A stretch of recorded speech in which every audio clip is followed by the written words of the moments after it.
بسم الله الرحمن الرحيم. سأل سائل بعذاب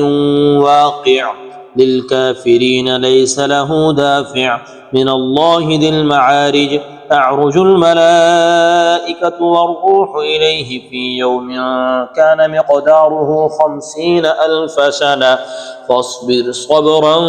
جميلا إنهم يرونه بعيدا ونراه قريبا يوم تكون السماء كالمهل وتكون الجبال كالعهن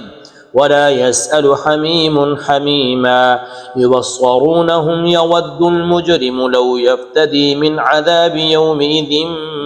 ببنيه وصاحبته وأخيه وفصيلته التي تؤويه ومن في الأرض جميعا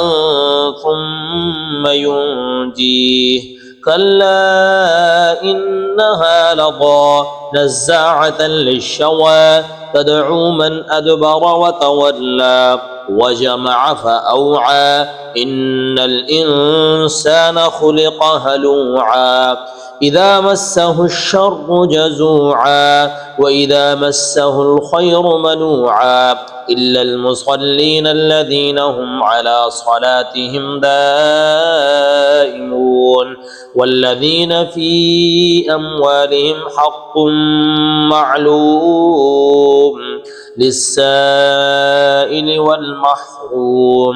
والذين يصدقون بيوم الدين والذين هم من عذاب ربهم مشفقون إن عذاب ربهم غير مأمون والذين هم لفروجهم حافظون إلا على أزواجهم أو ما ملكت أيمانهم فإنهم غير ملومين فمن ابتغى وراء ذلك فأولئك هم العادون والذين هم لأماناتهم وعهدهم راعون والذين هم بشهاداتهم قائمون والذين هم على صلاتهم يحافظون أولئك في جنات مكرمون فما للذين كفروا قبلك مهطعين عن اليمين وعن الشمال عزين أيطمع كل امرئ منهم أن يدخل جنة نعيم كلا إنا خلقناهم مما يعلمون فلا أقسم برب المشارق والمغارب إنا لقادرون على